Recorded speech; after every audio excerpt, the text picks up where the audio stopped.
Добар ден и од мене, го следите најновото издание на емисијата 0+ месеци на телевизија Телна. Денешната тема ќе биде мощна корисна за трудниците. Многу идни мајки се соочени со дилеми дали промените кои што ги чувствуваат во текот на бременоста се нормални. Трудниците имаат навистина многу прашања, денеска ќе добијат одговори на тоа што е нормална, ризична и патолошка бременост. Гостин во студиото е доктор Александар Бојаджиев, специјалист по гинекологија и акушерство од клиничката болница Аџибадем Систина. Добре ни дојдовте. Добар ден, добро дојдов и поздрав до гледачите. Да се почнеме со тоа што е нормална, што е ризична, а што е патолошка бременост. Па, бременоста во принцип е нормална состојба. Секоја бременост најпрво ја карактеризираме како нормална состојба или физиолошка, како што би рекле ние докторите. Под поимот ризична бременост подразбираме бременост кај која што може да постои некоја околност или некоја состојба која што може да доведе до компликации, кои што таа бременост ќе ја претворат во патолошка бременост, односно бременост при која што може да се загрози животот и на мајката и на бебето. Но сепак ризичната бременост, воколку на време се согледаат тие околности или состојби кои што пациентката обично ги има од претходно, може да се превенираат, односно на време откријат, третираат и спречи таа бременост да премине во патолошка или пореметена бременост. Со тоа значи дека ризичната бременост е една состојба каде што е условно пореметена бременост, таа не значи дека ќе се поремети, воколку ние на време ги препознаеме тие состојби кои што обично се од претходните бременности, како на пример повеќе кратни спонтани абортуси во претходната бременост, зголемен крвен притисок, некои хронични болести кои што може да се искомплицираат во бременоста и така натаму, за кои што уште во најрана бременност, дури и пред бременоста треба да ги знаеме за да може правовремено да делуваме. Ќе зборуваме за сето ова и поопширно, подетално, ќе започнеме со нормалната бременост. Колку време трае, колку недели трае, како се пресметува всушност крајниот термин?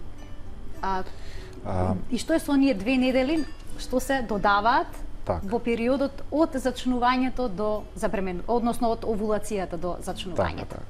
Значи, голем број од жените не се ни свесни додека не останат бремени, дека бременоста, барем медицински, трае 10 месеци, а не 9. Така, обично се сметаше дека е 9 месеци, за тоа ве прашав и сега велат како сега има подолго сега трае бременоста. Точно така, значи калкулацијата е од првиот ден на последната менструација, од тогаш се додава 280 дена или точно 40 недели или преведено во месеци 10 наместо 9 кои што во народот обично се познати. Има повеќе формули за калкулација, една од тие е Негеловото правило, каде што од првиот ден на последната менструација се додава една година, се одземаат 3 месеци и се додава една недела. Вака комплицирано звучи, ама кога тоа све ќе го направите, ќе добиете точно 40 недели од последната менструација.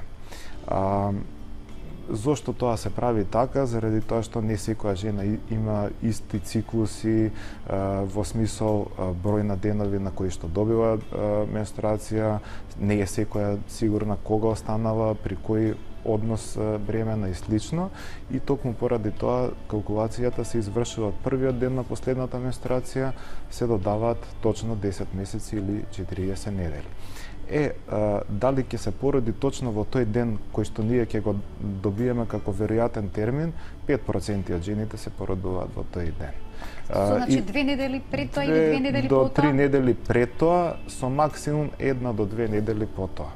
Така да во тој период ориентационо ќе биде породувањето. Така, значи не е точно верувањето дека веднаш што он ќе влезе во 9-тиот месец може да се породи жената без проблем или точно? Сега повторно 9-тиот месец го земаат предвид повеќето трудници. Значи ние калкулацијата се држиме до нашата калкулација за да нема несогласувања помеѓу еден и друг специјалист и слично. Така да таа калкулација останува од 10 месеци точно, а дали ќе биде 2 недели пред крајниот термин, воопшто нема значење за самата бременост. Така. Веднаш по зачнувањето, по забременувањето, всушност, кај жената престанува менструалниот циклус. Но во одредени случаи, во првото тромесечие, кај некои трудници се јавува крварење, кое што е слабо, точкасто, крвта има кафена боја и слично. И тука веднаш жените помислуваат на спонтан абортус. Но не секога се работи за компликација. Може ли да ни објасните за каков случај станува збор? Па најчесто од сите тие случаи каде што ќе се појави такво некое точкасто или пообилно крварење, во најголем број од случаевите бременоста и продолжува. Сепак има голем број на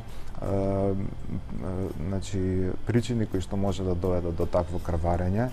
Најраната е имплантационото крварење, каде што при самото вгнездување на зачетокот во матката се јавува едно исклучително мало оскудно крварење, кое што најчесто е во периодот кога она требало да добие менструација, па дури може да го продолжуваат некои жени како менструација, всушност е имплантација на зачетокот во матката. Тоа е изразено оскудно крварење, понатаму може да има крварење како недостаток или помала концентрација на прогестерон, хормон кој што нормално се лачи во телото на жената. Може да биде контактно крварење по однос или ако има некои полипи и слично, но може да биде и крварење кое што е знак за заканувачки или веќе почетен спонтан абортус. Може да биде и крварењето од потенцијално животно загрозувачки состојби, како што е екстраутерината или бременоста надвор од матката. Тогаш има една сукрвица или крварење, но проблемот е внатре во стомакот. Значи она вистинско или крварење кое што може да го загрози животот, ние всушност и не може да го детектираме надворешно, односно тоа е во стомакот, воколку дојде до таква ситуација. Препораката е било кое крварење и да е, неопходно е доктор да изврши преглед и да се точно детектира за точната причина за тоа крварење, за да се знае и исходот и евентуалната терапија за бременоста понатаму да продолжи. Некогаш и одредени лекови може да доведат до крварење, кои што ние често ги употребуваме со цел да дадеме поголема шанса за бременоста, како што е аспиринот, кој што секако може да даде поголем ризик за крварење во рана бременост, но било кој и од овие причини да е, обавезно мора да се направи гинеколошки преглед, за да... Така, задолжителен преглед, советувате. Така е. Некои гинеколози на самиот почеток на бременоста, во првите 2 месеца, ако не се лажам, советуваат жената да прима прогестерон, значи таблети кои што содржат хормон прогестерон.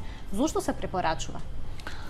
Па видете, тој се препорачува таму каде што има потреба. Инаку прогестеронот е хормон кој што го викаме хормон кој што ја поддржува бременоста.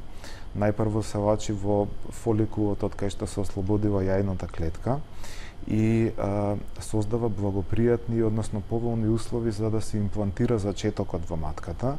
Воколку нема доволно прогестерон, прво шансата за жената да остане бремена е помала, а второ, дури да се имплантира, шансата за спонтан абортус е поголема. Тоа збориме кај оние жени каде што поддршката, нејзината поддршка, односно лачењето на прогестерон од нејзиното тело е во помала концентрација. Понатаму прогестеронот се лачи од плацентата после 10-та недела од бременоста и значително се зголемува неговата концентрација во телото. Со тоа, на тој начин, он ја контролира матката да не добие предвремени контракции. Исто така влие и на имуниот систем на телото, да не ја нападне бременоста.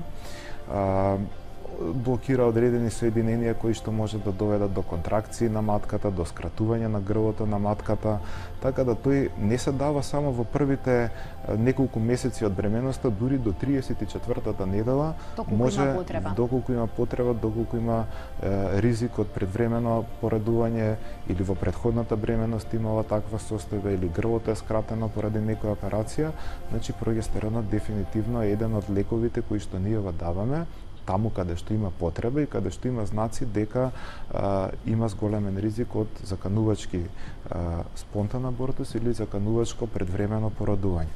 Пациентките кои што се останати по пат на инвитро, исто така имаат поголема потреба од прогестерон поради претходно ординираната терапија. Пациентки кои што имаат заканувачки спонтан абортус, каде што има одреден хематом позади обвивките на бременоста, исто така се кандидати за терапија со прогестеронски препарати, за да на некој начин лаички да кажеме да се смири матката, да нема контракции, за да дадеме максимална шанса бременоста да се износи до крај. До крај. Тука да ги вклучиме гледачите со нивни прашања, ги отвориме линиите 3076-677 е телефонскиот број на телевизија Телма, доколку имате некои прашања, дилеми поврзани со денешната тема, што е нормално во бременоста, што е ризична, што е патолошка бременост, слободно може да се јавите и да добиете одговор. Жените имаат најразлични симптоми во бременоста. Некои чувствуваат гадење, чувствителни се на мириси, кај некој се зголемува апетитот, се чувствува поспаност, им отекуваат нозете. Што е сега нормално од сето ова? Дали кај сите се зголемува, да речеме, апетитот? Не, дефинитивно не. Секоја трудница има различни симптоми, особено гадењето, повраќањето во бременост. Кај некоја пациентка може по 20 пати да повраќа во бременост, што е една состојба која што дури захтева и да биде хоспитализирана, односно примена во болница, а друга пациентка воопшто нема да има такви симптоми. Она што е препорака е со сила да не се тераат жените да јадат во бременоста, заради тоа што само може да испровоцираат ако повраќаат да се зголемат повраќањата. Оние жени што повраќаат по 20 пати дури и ништо да не јадат, значи месец дена бременоста ќе продолжи да напредува во онај. Тука трудницата не добива не килажа, дури губи понекогаш, значи не е тоа некој проблем кој што може да се одрази. Со сила не треба да се форсираат да јадат, заради тоа што уште толку може да предизвика гадење и такви симптоми. Од друга страна, некои пациентки може да имаат отоци, но има различни типови на отоци. Едните отоци се ортостатски од стоење, бидејќи нормално е матката е голема во бременоста, притиска на вените што се позади незе, се отежнува венското враќање на крв према срцето, настануваат тие отоци по стоење и тоа е нормално воколку тие по лежење и по мирување се повлекуваат. Но има отоци кои што се во склоп на некои сериозни болести кои што можат да се едни од најсериозните состојби кои што може да се појават во бременоста, тоа кога се отоците настанати како последица на губење на протеини. При една болест што се вика преекламсија, каде што покрај губиток на протеини има изголемен крвен притисок и слично, и самиот изглед на отоците е различен. Тие се тести кој ќе се притисне во самиот оток, што обично на ногата останува како одисок од прстот, не се повлекуваат по одмарање, но сепак тоа не може секоја пациентка сама да се диагностицира себе. Воколку примети било каков симптом кој што смета дека не е нормален, би требало да се консултира со нејзиниот гинеколог. Да ги вклучиме гледачите кои што се на линија, потоа ќе го поставим моето следно прашање. Добар ден, повелете. Ало, добар ден. Добар ден. Кој е вашето прашање? Кој се јавува? Првен поздрав до гостинот и до вас. Благодарам. Сакам да кажа да имам едно прашање. Значи, после 12 годишен стерилитет, значи 4 инсеминации, 2 инвитро, останато сум природно бремена. Честито. И сега моментално сум 35-та недела бременост. Примам утрогестан 2 пати од 200 и клексани 2 пати од 0,4. Значи, тромбофилија во прашање, фактор 5 Лајден и МТХФР. Сигурно докторот знае. Так. Да. Сакам да прашам, поради стерилитетот и 36 години возраст, ми е препорачено царски рез да се направи. Прашањето ми е дали е морално да биде царски рез? Так.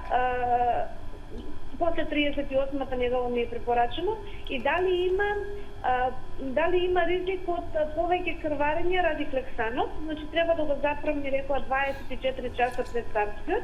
Так. Дали има ризик од поголемо крварење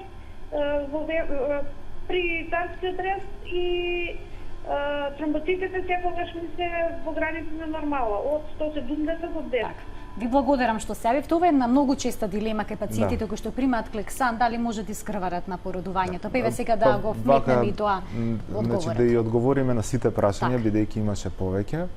Значи, прво, многу ми е мило кога ќе слушнам дека после толку борба на крај се по природен пат останала пациентката бремена.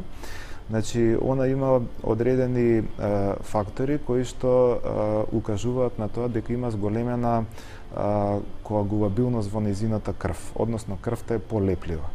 И при такви состојби многу често се случува плацентата да не ја извршува својата функција до крајот на бременоста онака како што треба. Односно, во некои ситуации може да се појават инфаркти, тромбози на плацентата и токму поради тоа се даваат овие лекови како што се аспиринот во почетокот на бременоста, понатаму на тоа може да се додаде и Клексанот, овдека е во поголема доза даден. Тоа све се прави во консултација со трансфузиолог. Значи, тој е даден за протокот на крв низ плацентата, кој што е плацентата еден, така да кажеме, една структура која што има проток на крв на почеток на бременоста од 50 мл до крајот на бременоста од 700 мл. Значи, огромна количина на крв во тек на една минута проаѓа низ нејзе. Во колку настана такви инфаркти, тромбози на нејзините крвни садови, како последица на таа хиперкоагулабилност на крвта која што е откриена кај пациентката, и добро е тоа што е откриено за да се спречи лош исход во бременоста кој што може да се случи дури во последните недели од бременоста. Во смисол ненајдена фетална смрт. Значи, поради некоја тромбоза на главните крвни садови на плацентата и слично. Значи, она е поставена на соодветна терапија и моето мислење се совпаѓа со мислењето на докторот дека треба да биде бременоста завршена со царски рез, бидејќи има повеќе значи, ризик фактори кои што би можеле да доведат до неповолен исход во колку се оди на природно породување. Природното породување не е априори исклучено во нејзиниот случај, но бидејќи значи е толку долго време чекана бременост, значи се работи за тромбофилија, значи не би знаел сега да кажам вака само од овие две реченици што ги слушнавме за претходната историја, но во колку плацентата нема идеална функција, за време кога ќе почнат контракциите при природното породување, нејзината функција уште толку ќе се намали, односно кога има контракции, крвните садови се стегаат и се намалува протокот на крв према бебето и треба да имаме добри резерви на плацентата за целиот тој стрес и сите тие контракции кои што може да траат при прва бременост 10 до 12, некојаш и 15 сати, значи да имаме добри резерви за целиот тој природен процес на породување да се истера до крај и да бебето се породи. Така да мислам дека е подобра опција во случајов да биде породувањето со царски рез. И значи, она што е последното прашање за Клексанот, она има нормални тромбоцити. Клексанот е лек кој што не ги намалува бројот на тромбоцитите. Ќе биде исклучен Клексанот непосредно, односно 24 часа пред породувањето и нема да биде никаков проблем да се породи пациентката со царски рез. Не се очекува некое зголемено крварење за време на операција. Доктор Бојаджиев, ние имаме уште навистина многу прашања, ни кажуваат уште 2 минути, и јас само би сакала едно накратко прашање да ми одговорите дали нормалната бременост во одреден момент може да премине во ризична, односно патолошка, и кои симптоми всушност треба да ги предупредат трудниците дека треба дека се случува нешто комплицирано.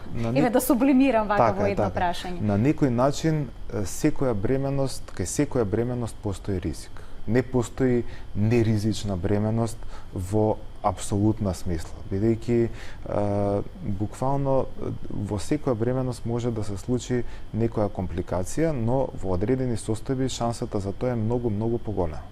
Така да секогаш вниманието треба да биде на повисоко ниво за време на бременоста и секогаш ако се приметат било какви, значи дали крварење, дали болки, дали отоци, дали зголемен крвен притисок, дали некои лабораториски параметри, значи треба да биде тоа обратено внимание, исто така и движењата на бебето во покасните недели од бременоста, значи се еден од параметрите што нас ни укажуваат дали значи има некаков проблем, бидејќи кога плацентата послабо работи, бебето добива помалку крв, тоа во првата фаза почнува да се штеди, односно ги намалува движењата за да енергијата ја чува. Така, и тоа ни е движењето на бебето се многу важен. Да, самото бебе си прави компензаторен механизам со тоа што ги намалува движењата за да штеди енергија. Потоа има други компензаторни механизми каде што има редистрибуција на крвта од значи телото према виталните делови, према мозокот, према срцето, што ние тоа го регистрираме на ултразвук, на Доплер, но сето тоа за пациентките е неважно, едноставно она што треба да го приметат се тие движења на бебето, овие претходно симптоми што ги кажав, и да одат на редовни гинеколошки прегледи за да не се пропушти некоја состојба која што можела да биде спречена. Ви благодарам што бевте дел од 0N+. Благодарам. Ја ве очекувам повторно во нашата емисија за да проговориме за уште многу работи кои што се поврзани со ризичот и патолошката бременост, пред се прееклампсијата и високиот притисок кои што се чести во бременоста. Тука денеска го заокружуваме, односно го завршуваме денешното издание на емисијата за родителство. Се гледаме повторно утре. Пријатно.